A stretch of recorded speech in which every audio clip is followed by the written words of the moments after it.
टं टं टं टंटा प्रकट वर्तमानाट घंटी वहंती त्रे त्रे त्रे तारकारा टकटकित सा नाद संगाट भीमा लोको मुंडाग्रमाणा बर हल हल लोड़ोड़ाग्रवाचो सर्वंती चंड मुंडं मट मट मटिके सर्वयंती पुनातु जगज्जननी माँ तारा आदि दिनर इष्टदेवता बृहस्पति देवता लक्ष्मीनारायण जगन्नाथ बलभद्र सुभद्रा सुदर्शनी चतुर्धामूर्ति देवता इष्टदेवी माँ जगज्जननी खंडुआड़ी जो मैंने आज ये आष्ट संवादर दैनिक राशिफल कार्यक्रमटी देखुंट शुणुंट से आज दिनटी सुख समृद्धि मानसिक पारिवारिक शांति उत्तम स्वास्थ्य और संपदर दिन हो यह जगन्नाथ पाखे कामना करी आरंभ करुचु आज आमर दैनिक राशिफल कार्यक्रम।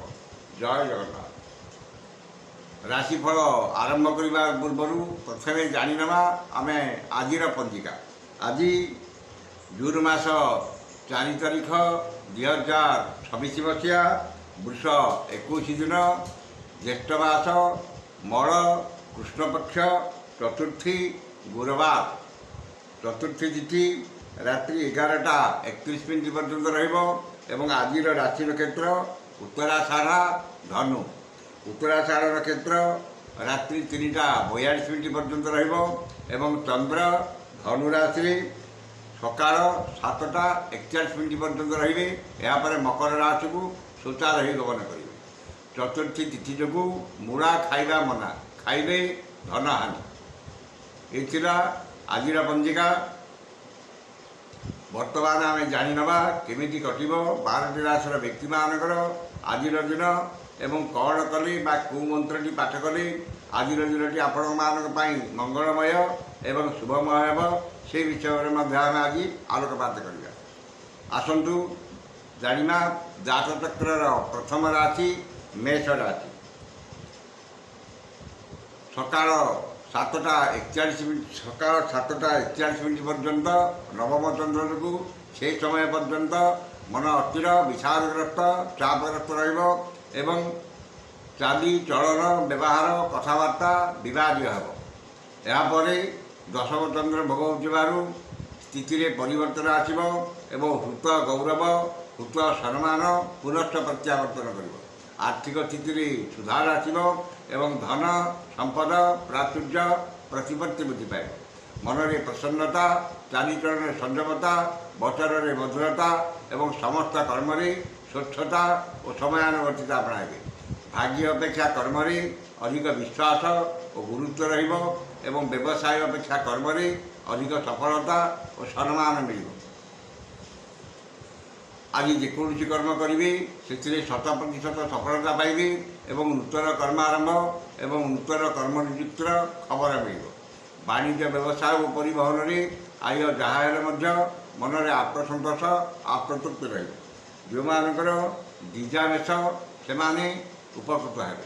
शुभ रंग लाल संख्या 11 आराधना माँ चंडी।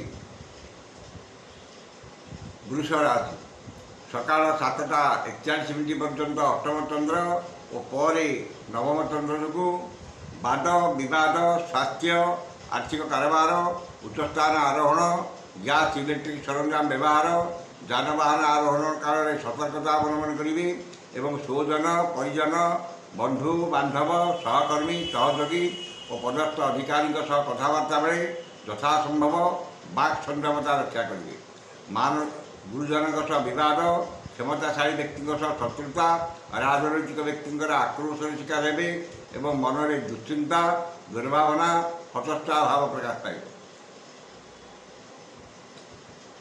मूल्यवान पदार्थ नष्ट किंबा हजि जापे धन को नहीं बद और मानिमक में पड़ पारती अपमान अपदश अपनिंदा मिल परिवार समस्त सदस्य मध्य बुझावणार अभाव वाणिज्य व्यवसाय और परिवहन में मांदावस्था लगी कर्म विफलता और सहकर्मी उपहासर पात्र हे जो मानकर कृतिका वृष से सतर्कता अवलंबन करेंगे। शुभ रंग धड़ा संख्या 4 आराधना माँ कमला। ମିଥୁନ ରାଶି ସକାଳ 7ଟା 41 ପରେ ଅଷ୍ଟମ ଚନ୍ଦ୍ର ଯୋଗୁଁ ମନରେ ବିରକ୍ତି ଭାବ ଚିଡ଼ିଚିଡ଼ାପଣ ପ୍ରକାଶ ପାଇବ ଏବଂ ଚାଲି ଚଳନ ବ୍ୟବହାର କଥାବାର୍ତ୍ତା ବିବାଦୀୟ ହେବ। ସମସ୍ତ କର୍ମରେ ଭୁଲ ନିଷ୍ପତ୍ତି ନେବେ ଏବଂ ବିନା କାରଣରେ ବହୁତ ବ୍ୟସ୍ତ ରହିବେ। ବାଣିଜ୍ୟ ବ୍ୟବସାୟ ଓ ପରିବହନରେ ଆୟଠାରୁ ବ୍ୟୟ ଅଧିକ ହେବ ଏବଂ ଆର୍ଥିକ ସ୍ଥିତି ବିଗିଡ଼ିଯିବ। କର୍ମରେ ବିଫଳତା ଓ ସମସ୍ତ କର୍ମ ବିବାଦୀୟ ହେବ। ଯେଉଁମାନଙ୍କର ଆର୍ଦ୍ରା ମିଥୁନ ସେମାନେ ସତର୍କତା ଅବଲମ୍ବନ କରିବେ। ଶୁଭ ରଙ୍ଗ ସବୁଜ, ସଂଖ୍ୟା 12, ଆରାଧନା ଭଗବାନ ବିଷ୍ଣୁ। କର୍କଟ ରାଶି ଷଷ୍ଠ ଓ ସପ୍ତମ ଚନ୍ଦ୍ର ଗୁରୁବାର ଓ ରବିଙ୍କ ନକ୍ଷତ୍ର ଭୋଗ ହେଉଥିବାରୁ ମନରେ ଉନ୍ନତ ଚିନ୍ତାଧାରା ଉଚ୍ଚାଭିଳାଷ ପ୍ରକାଶ ପାଇବ ଏବଂ ଉନ୍ନତିମୂଳକ କର୍ମରେ ଧ୍ୟାନ ଅଧିକ ରହିବ। ଗୁରୁଜନଙ୍କ ପ୍ରତି ସମ୍ମାନ, ଲଘୁଜନଙ୍କ ପ୍ରତି ସ୍ନେହ ଶ୍ରଦ୍ଧା ଆନ୍ତରିକତା ଅଧିକ ରହିବ ଏବଂ ପରିବାରର ସମସ୍ତ ସଦସ୍ୟଙ୍କ ମଧ୍ୟରେ ଉତ୍ତମ ବୁଝାମଣା ରହିବ। ପରିଚିତ ମହିଳାଙ୍କଠାରୁ ସାହାଯ୍ୟ ସହଯୋଗ ଧନ ମିଳିବ ଏବଂ ଆୟର ନୂତନ ମାର୍ଗ ଉନ୍ମୁକ୍ତ ହେବ। ଆମୋଦ ପ୍ରମୋଦ ମଉଜ ମଜଲିସରେ ଅଧିକ ଆଗ୍ରହ ରହିବ ଏବଂ ଆମୋଦ ପ୍ରମୋଦରେ ଅଧିକ ଧନ ବ୍ୟୟ କରିବେ। ବାଣିଜ୍ୟ ବ୍ୟବସାୟ ଓ ପରିବହନରେ ଆୟ ଅତି ଉତ୍ତମ ହେବ। କର୍ମରେ ସଫଳତା ଓ ସମ୍ମାନ ମିଳିବ। ଯେଉଁମାନଙ୍କର ପୁନର୍ବସୁ ଓ ଶ୍ରୀ ସାକର୍କଟ ସେମାନେ ସୁଫଳ ପାଇବେ। ଶୁଭ ରଙ୍ଗ ଲାଲ, ସଂଖ୍ୟା 3, ଆରାଧନା ମା ସମଲେଶ୍ୱରୀ। ସିଂହ ରାଶି ସକାଳ 7ଟା 41 ପର୍ଯ୍ୟନ୍ତ ପଞ୍ଚମ ଚନ୍ଦ୍ର ଓ ପରେ ଘାତ ଚନ୍ଦ୍ର ଯୋଗୁଁ ରୋଗ ଋଣ ଦୁଃଖ ଶୋକ କ୍ଲେଶ ମାନସିକ ଅବସାଦରେ ସନ୍ତୁଳିତ ହେବେ ଏବଂ ପରିବାରର ସମସ୍ତ ସଦସ୍ୟଙ୍କ ମଧ୍ୟରେ ବୁଝାମଣାର ଅଭାବ ରହିବ। ଧନ କ୍ଷତି, ମାନସିକ ଅସ୍ଥିରତା, ପରିବାରର ମନୋମାଳିନ୍ୟ, ସୌଜନ୍ୟରେ ବିବାଦ, ପଡ଼ୋଶୀଙ୍କ ସହ ତିକ୍ତତା ଏବଂ ଶାରୀରିକ ପୀଡ଼ା ଭୋଗିବେ। ଅଯଥା ଖର୍ଚ୍ଚ, ବଦ ଖର୍ଚ୍ଚ, ପରିବାରର ଖର୍ଚ୍ଚ ଭାର ବୃଦ୍ଧି ପାଇବ ଏବଂ ଖର୍ଚ୍ଚ ଭାରରେ ଅତିଷ୍ଠ ହୋଇ ଋଣଗ୍ରସ୍ତ ହେବେ। ବାଣିଜ୍ୟ ବ୍ୟବସାୟ ଓ ପରିବହନରେ କ୍ଷତି ପହଞ୍ଚିବ। କର୍ମରେ ବିଫଳତା ଓ ସହକର୍ମୀଙ୍କ ବିରୋଧର ଶିକାର ହେବେ।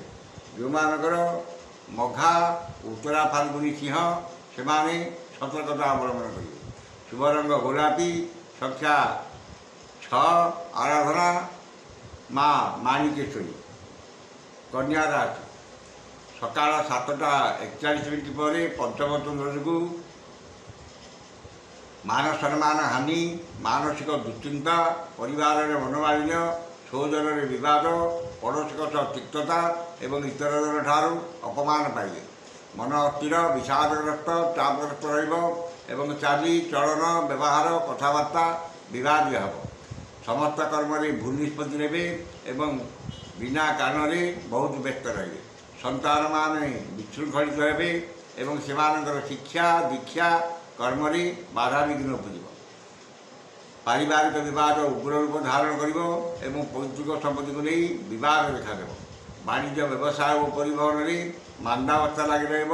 କର୍ମରେ ବିଫଳତା ଓ ପଦସ୍ଥ ଅଧିକାରୀଙ୍କ ରୋଷର ଶିକାର ହେବେ। ଯେଉଁମାନଙ୍କର ଉତ୍ତରା ଫାଲ୍ଗୁନୀ କନ୍ୟା ସେମାନେ ସତର୍କତା ଅବଲମ୍ବନ କରିବେ। ଶୁଭ ରଙ୍ଗ ସବୁଜ, ସଂଖ୍ୟା 12, ଆରାଧନା ମା ତ୍ରିପୁର ସୁନ୍ଦରୀ। ତୁଳା ରାଶି ସକାଳ 7ଟା 41 ପର୍ଯ୍ୟନ୍ତ ଘାତ ଚନ୍ଦ୍ର ଓ ପରେ ଚତୁର୍ଥ ଚନ୍ଦ୍ର ଓ ଘାତ ବାର ଯୋଗୁଁ ସମସ୍ତ କର୍ମରେ ଶୁଭଫଳ ମିଳିଲେ ମଧ୍ୟ ମନରେ ଆତ୍ମସନ୍ତୋଷ ଆତ୍ମତୃପ୍ତି ମିଳିବ ନାହିଁ। ଧନ ସମ୍ପଦ ପ୍ରାଚୁର୍ଯ୍ୟ ପ୍ରତିପତ୍ତି ବୃଦ୍ଧି ପାଇବ ଏବଂ ପୂର୍ବରୁ ହୋଇଥିବା କ୍ଷତିର ଭରଣା କରିବାରେ କିଛି ମାତ୍ରାରେ ସମର୍ଥ ହେବେ। ଗୁରୁଜନଙ୍କ କୃପା, କ୍ଷମତାଶାଳୀ ବ୍ୟକ୍ତିଙ୍କ ସହାୟତା, ରାଜନୈତିକ ବ୍ୟକ୍ତିଙ୍କ ଶୁଭ ଦୃଷ୍ଟିରେ ରହିବେ ଏବଂ କୌଣସି ସଭା କିମ୍ବା ସଂଗଠନର ନେତୃତ୍ୱ ମିଳିବ। ମୂଲ୍ୟବାନ ଧାତୁ, ଭୂମି, ଯାନବାହନ କ୍ରୟ କରିବେ କିମ୍ବା ସେଥିପାଇଁ ଯୋଜନା ଚୂଡ଼ାନ୍ତ କରିବେ। ସୌଜନ ପରିଜନଙ୍କ ସହଯୋଗ ମିଳିବ ଏବଂ ପରିବାରର ସମସ୍ତ ସଦସ୍ୟଙ୍କ ମଧ୍ୟରେ ଉତ୍ତମ ବୁଝାମଣା ରହିବ। ପୁରାତନ ବିବାଦ, ପାରିବାରିକ ବିବାଦର ସମାଧାନ ହେବ ଏବଂ ପରିବାରରେ ସୁଖ ଶାନ୍ତିର ପରିବେଶ ରହିବ। ବାଣିଜ୍ୟ ବ୍ୟବସାୟ ଓ ପରିବହନରେ ଆୟ ଅତି ଉତ୍ତମ ହେବ। କର୍ମରେ ଆଶାଠାରୁ ଅଧିକ ସଫଳତା, ଉଚ୍ଚ ସମ୍ମାନ, ଉଚ୍ଚ ପଦବୀ ପ୍ରାପ୍ତ ହେବ। ଯେଉଁମାନଙ୍କର ଚିତ୍ରା ଓ ବିଶାଖା ତୁଳା ସେମାନେ ସୁଫଳ ପାଇବେ। ଶୁଭ ରଙ୍ଗ ନୀଳ, ସଂଖ୍ୟା 2, ଆରାଧନା ପ୍ରଭୁ ଶ୍ରୀରାମ। ବିଛା ରାଶି ସକାଳ 7ଟା 41 ପର୍ଯ୍ୟନ୍ତ କୃଷ୍ଣପକ୍ଷର ଦ୍ୱିତୀୟ ଚନ୍ଦ୍ର ଯୋଗୁଁ ସେହି ସମୟ ପର୍ଯ୍ୟନ୍ତ ବାଦ ବିବାଦ, ସ୍ୱାସ୍ଥ୍ୟ ଓ ଆର୍ଥିକ କାରବାର କଲାବେଳେ ସତର୍କତା ଅବଲମ୍ବନ କରିବେ। ଏହାପରେ ତୃତୀୟ ଚନ୍ଦ୍ର ଗୁରୁବାର ଓ ରବିଙ୍କର କ୍ଷେତ୍ର ଭୋଗ ହେଉଥିବାରୁ ଭାଗ୍ୟରେ, କର୍ମରେ, ଆର୍ଥିକ ଅବସ୍ଥାରେ ଉନ୍ନତି ଆସିବ ଏବଂ ପୂର୍ବରୁ ହୋଇଥିବା କ୍ଷତିର ଭରଣା କରିବାରେ କିଛି ମାତ୍ରାରେ ସମର୍ଥ ହେବେ। ମନରେ ଉତ୍ସାହ ଉଦ୍ଦୀପନା, ପରିବାରରେ ସୁଖ ଶାନ୍ତି, ସ୍ୱଜନରେ ସୁସମ୍ପର୍କ ଏବଂ ଭାଇ ଭଉଣୀଙ୍କ ପ୍ରତି ସ୍ନେହ, ଶ୍ରଦ୍ଧା, ଆନ୍ତରିକତା ଅଧିକ ରହିବ। ସୁଖବର ସୁସମ୍ବାଦ ମିଳିବ ଏବଂ ସମସ୍ତ କର୍ମରେ ସୁଚିନ୍ତିତ ପଦକ୍ଷେପ ନେବେ। ମନରେ ଦୃଢ଼ ଇଚ୍ଛାଶକ୍ତି, ଆତ୍ମବିଶ୍ୱାସ ପ୍ରକାଶ ପାଇବ ଏବଂ ମନୋବଳ ଦୃଢ଼ ହେବ। ବାଣିଜ୍ୟ, ବ୍ୟବସାୟ ଓ ପରିବହନରେ ଆୟ ଅତି ଉତ୍ତମ ହେବ ଏବଂ ନୂତନ ବ୍ୟବସାୟ ପାଇଁ ଚୁକ୍ତିବଦ୍ଧ ହେବେ। କର୍ମରେ ଆଶାଠାରୁ ଅଧିକ ସଫଳତା ଓ ସମସ୍ତ କର୍ମରେ ଆପଣଙ୍କର କର୍ମକୁଶଳତା, କର୍ମତତ୍ପରତା ଓ କାର୍ଯ୍ୟଦକ୍ଷତା ପ୍ରକାଶ ପାଇବ। ଯେଉଁମାନଙ୍କର ବିଶାଖା ଓ ଜ୍ୟେଷ୍ଠା ବିଛା ସେମାନେ ଉପକୃତ ହେବେ। ଶୁଭ ରଙ୍ଗ ହଳଦିଆ, ସଂଖ୍ୟା 11, ଆରାଧନା ମା ବଗଳାମୁଖୀ। ଧନୁ ରାଶି ସକାଳ 7ଟା 41 ପରେ କୃଷ୍ଣପକ୍ଷର ଦ୍ୱିତୀୟ ଚନ୍ଦ୍ର ଯୋଗୁଁ ଧନ କ୍ଷତି, ମାନସିକ ଅସ୍ଥିରତା, ପରିବାରରେ ମନୋମାଳିନ୍ୟ, ସ୍ୱଜନରେ ବିବାଦ, ପଡ଼ୋଶୀଙ୍କ ସହ ତିକ୍ତତା ଏବଂ ଶାରୀରିକ ପୀଡ଼ା ଭୋଗିବେ। ମୂଲ୍ୟବାନ ପଦାର୍ଥ ନଷ୍ଟ କିମ୍ବା ହଜିଯାଇପାରେ ଏବଂ ଧନକୁ ନେଇ ବିବାଦ ଓ ମାନିମକଦ୍ଦମାରେ ପଡ଼ିପାରନ୍ତି। ଅନ୍ୟଠାରୁ ଆଣିଥିବା ଧନ ଫେରାଇବାରେ ଅସମର୍ଥ ହେବେ ଏବଂ ଅନ୍ୟକୁ ଦେଇଥିବା ଧନ ପାଇବାରେ ବିଫଳ ହେବେ। ମନ ଅସ୍ଥିର, ବିଷାଦଗ୍ରସ୍ତ, ଚାପଗ୍ରସ୍ତ ରହିବ ଏବଂ ଶାରୀରିକ ପୀଡ଼ା ଭୋଗିବେ। ଅଯଥା ଖର୍ଚ୍ଚ, ବଦ ଖର୍ଚ୍ଚ, ପରିବାରର ଖର୍ଚ୍ଚ ଭାର ବୃଦ୍ଧି ପାଇବ ଏବଂ ଆର୍ଥିକ ସ୍ଥିତି ବିଗିଡ଼ିଯିବ। ବାଣିଜ୍ୟ, ବ୍ୟବସାୟ ଓ ପରିବହନରେ କ୍ଷତି ପହଞ୍ଚିବ। କର୍ମରେ ବିଫଳତା ଓ କର୍ମ ପ୍ରତି ଅନାଗ୍ରହ ଭାବ ପ୍ରକାଶ ପାଇବ। ଯେଉଁମାନଙ୍କର ମୂଳା ଓ ଉତ୍ତରାଷାଢ଼ା ଧନୁ ସେମାନେ ସତର୍କତା ଅବଲମ୍ବନ କରିବେ। ଶୁଭ ରଙ୍ଗ ଗୋଲାପୀ, ସଂଖ୍ୟା 7, ଆରାଧନା ପ୍ରଭୁ ଶ୍ରୀ ଜଗନ୍ନାଥ। ମକର ରାଶି ଦ୍ୱାଦଶ ଚନ୍ଦ୍ର ଶ୍ରୀଚନ୍ଦ୍ର ଉଭୟ ଭୋଗ ହେଉଥିବାରୁ ଧନ, ମାନ, ସମ୍ମାନ, ସ୍ୱଜନରେ ସୁସମ୍ପର୍କ, ପରିବାରରେ ସୁଖ ଶାନ୍ତି, ଲକ୍ଷ୍ମୀଙ୍କର କୃପା ଏବଂ ସୁଖାଦ୍ୟ, ସୁବଚନ ପ୍ରାପ୍ତି ହେବ। ଆମୋଦ ପ୍ରମୋଦ, ମୌଜ ମଜଲିସରେ ଅଧିକ ଆଗ୍ରହ ରହିବ ଏବଂ ପରିବାରର ସମସ୍ତ ସଦସ୍ୟଙ୍କ ମଧ୍ୟରେ ଉତ୍ତମ ବୁଝାମଣା ରହିବ। ସୁଖବର ସୁସମ୍ବାଦ ମିଳିବ ଏବଂ ସମସ୍ତ କର୍ମରେ ସୁଚିନ୍ତିତ ପଦକ୍ଷେପ ନେବେ। ଚାଲି ଚଳନ, ବ୍ୟବହାର, କଥାବାର୍ତ୍ତା ମାର୍ଜିତ, ସର୍ବଜନାଦୃତ ହେବ ଏବଂ ସ୍ୱଜନ, ପରିଜନ, ବନ୍ଧୁ ବାନ୍ଧବ, ପରିବାର ସଦସ୍ୟଙ୍କ ସାହାଯ୍ୟ ସହଯୋଗ ମିଳିବ। ବାଣିଜ୍ୟ, ବ୍ୟବସାୟ ଓ ପରିବହନରେ ଆୟ ଅତି ଉତ୍ତମ ହେବ। କର୍ମରେ ସଫଳତା ଓ ସମ୍ମାନ ମିଳିବ। ଯେଉଁମାନଙ୍କର ଶ୍ରବଣା ଓ ଧନିଷ୍ଠା ମକର ସେମାନେ ଉପକୃତ ହେବେ। ଶୁଭ ରଙ୍ଗ ଇନ୍ଦ୍ରନୀଳ, ସଂଖ୍ୟା 11, ଆରାଧନା ମା ଚଣ୍ଡୀ। କୁମ୍ଭ ରାଶି ସକାଳ 7ଟା 41 ପର୍ଯ୍ୟନ୍ତ ଘାତ ଚନ୍ଦ୍ର ଯୋଗୁଁ ସେହି ସମୟ ପର୍ଯ୍ୟନ୍ତ ମନ ଅସ୍ଥିର, ବିଷାଦଗ୍ରସ୍ତ, ଚାପଗ୍ରସ୍ତ ରହିବ ଏବଂ ପରିବାରର ସମସ୍ତ ସଦସ୍ୟଙ୍କ ପରିବାରରେ ଅଶାନ୍ତିର ବାତାବରଣ ରହିବ। ବାଣିଜ୍ୟ, ଏହାପରେ ଦ୍ୱାଦଶ ଚନ୍ଦ୍ର ଭୋଗ ହେଉଥିବାରୁ ସ୍ଥିତିରେ ପରିବର୍ତ୍ତନ ଆସିବ ଏବଂ ସମସ୍ତ ଅସମ୍ପୂର୍ଣ୍ଣ କର୍ମକୁ ପୂର୍ଣ୍ଣାଙ୍ଗ ରୂପ ଦେବାରେ ସମର୍ଥ ହେବେ ଏବଂ ଆପଣଙ୍କର କର୍ମତତ୍ପରତା,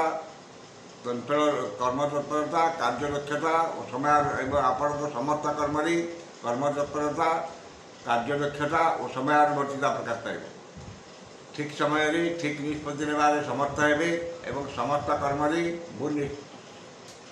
କର୍ମରେ ସୁଚିନ୍ତିତ ପଦକ୍ଷେପ ନେବେ।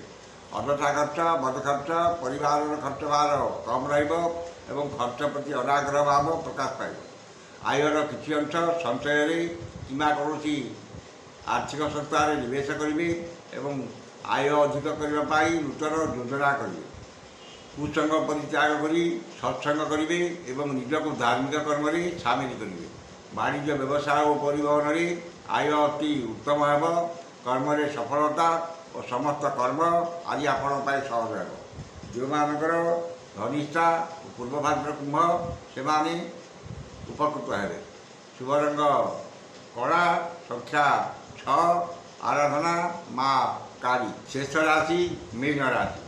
ଦଶମ ଏକାଦଶ ଚନ୍ଦ୍ର ଗୁରୁବାର ଓ ରବିଙ୍କର କ୍ଷେତ୍ର ଭୋଗ ହେଉଥିବାରୁ ଭାଗ୍ୟରେ, କର୍ମରେ, ଆର୍ଥିକ ଅବସ୍ଥାରେ ଉନ୍ନତି ଆସିବ ଏବଂ ଧନ, ସମ୍ପଦ, ପ୍ରାଚୁର୍ଯ୍ୟ, ପ୍ରତିପତ୍ତି ବୃଦ୍ଧି ପାଇବ। ନୂତନ କର୍ମ ଆରମ୍ଭ, ବ୍ୟବସାୟ ଆରମ୍ଭ, ବିଦେଶ ଯାତ୍ରାର ସୁଯୋଗ ଜୁଟିବ ଏବଂ ଆୟର ନୂତନ ମାର୍ଗ ଉନ୍ମୁକ୍ତ ହେବ। ମନରେ ଉନ୍ନତ ଚିନ୍ତାଧାରା, ଉଚ୍ଚାଭିଳାଷ ପ୍ରକାଶ ପାଇବ ଏବଂ ଉନ୍ନତିମୂଳକ କର୍ମରେ ଧ୍ୟାନ ଅଧିକ ରହିବ। ଧନର ସତ୍ ବିନିଯୋଗ କରିବେ ଏବଂ ଆୟ ଅଧିକ କରିବା ପାଇଁ ନୂତନ ଯୋଜନା କରିବେ। ବାଣିଜ୍ୟ ବ୍ୟବସାୟ ଓ ପରିବହନରେ ଆୟ ଅତି ଉତ୍ତମ ହେବ। କର୍ମରେ ଆଶାଠାରୁ ଅଧିକ ସଫଳତା, ଉଚ୍ଚ ସମ୍ମାନ, ଉଚ୍ଚ ପଦବୀ ପ୍ରାପ୍ତ ହେବ। ଯେଉଁମାନଙ୍କର ପୂର୍ବଭାଦ୍ର ଓ ରେବତୀ ମୀନ ସେମାନେ ସୁଫଳ ପାଇବେ। ଶୁଭ ରଙ୍ଗ ଲାଲ, ସଂଖ୍ୟା 5, ଆରାଧନା ମା ଧୂମାବତୀ। ଏ ଥିଲା ଆଜିର 12ଟି ରାଶିର ବ୍ୟକ୍ତିମାନଙ୍କର ଆଜିର ରାଶିଫଳ।